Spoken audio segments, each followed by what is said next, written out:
This week, King Charles will be resuming public duties for the first time since his cancer treatments. The palace is not providing many details on his health or what his cancer treatments entailed, only stating that the king's doctors are, quote, very encouraged. Meanwhile, speculation is swirling over what may be happening behind the scenes at Buckingham Palace. The Daily Beast reporting funeral plans are being reviewed in light of the king's recent diagnoses. Sources telling the outlet, quote, it's not good. Royal officials not commenting on these claims. Let's bring in British journalist and host of the Naughty But Nice podcast, Rob Shooter. It's good to see you, my friend. Thanks for being here. Good to see you.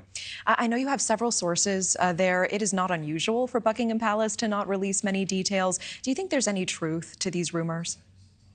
Yeah, I think this is a really sort of complicated story that blew up a couple of days ago after that Daily Beast report. And it does sound really dramatic, doesn't it? That they are looking up, they're improving, they're revisiting the funeral plans. However, my sources tell me this is actually something that happens a lot. Every 6 months or so, they do look at the preparations and they go through them very carefully and decide if any changes are going to be made. So the reason we're all talking about it is the king has cancer. So when you talk about cancer and funeral arrangements in the same sentence, suddenly you get this explosive story where in reality, I think they were just once again looking at the plans, seeing if there were any changes.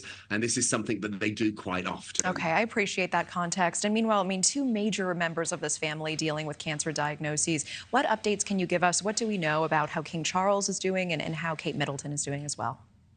Yeah, I'm told Charles is doing very, very well. He's got the best doctors, the best healthcare in the world. And the fact that he's returning to public duty this week is really, really telling. They would not rush this. If he wasn't ready to go back out there and meet the public, he wouldn't be doing it. And so I think putting him out there and letting everybody see him in a few days, we'll be able to see with our own eyes just how well he's doing. My insiders tell me he's doing very well. Kate's a different question. After all the bullying, after all the backlash towards Kate Middleton that we saw, now I think the press, reporters, people like me are very much leaving her alone. So the ball is now in Kate's court. We know she's at her country home with her family, with her dogs, with her animals, with her husband, and she's laying low there. And I think people are going to really be respectful of that. Yeah, I appreciate that, and as it should be. The king also gave Kate a new first of its kind title this week as well, the Royal Companion of the Order of the Companions of Honor. What is the significance of that title?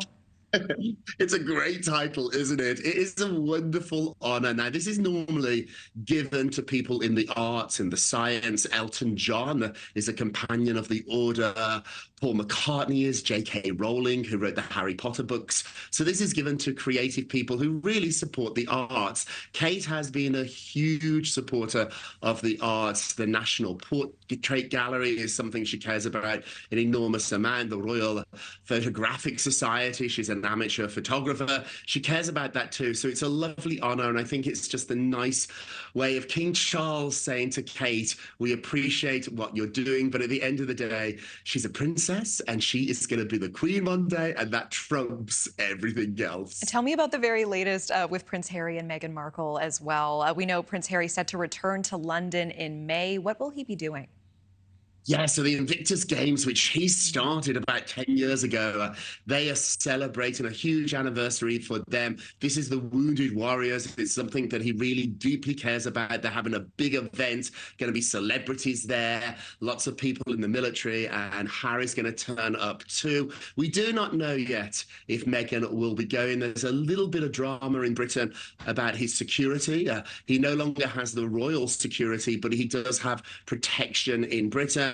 He wants to get that back. The royal family, the government has said, no, you can't have that anymore. It's not fair to make the taxpayer pay for that. So while he's in London, like Madonna or Taylor Swift or a big superstar, he's going to have private security. Okay. Rob Shooter, always appreciate your time. Thank you so much. Thank you for watching. Go to newsnationnow.com to find News Nation on your television provider. And don't forget to click the red subscribe button below to get more of News Nation's fact-driven, unbiased coverage.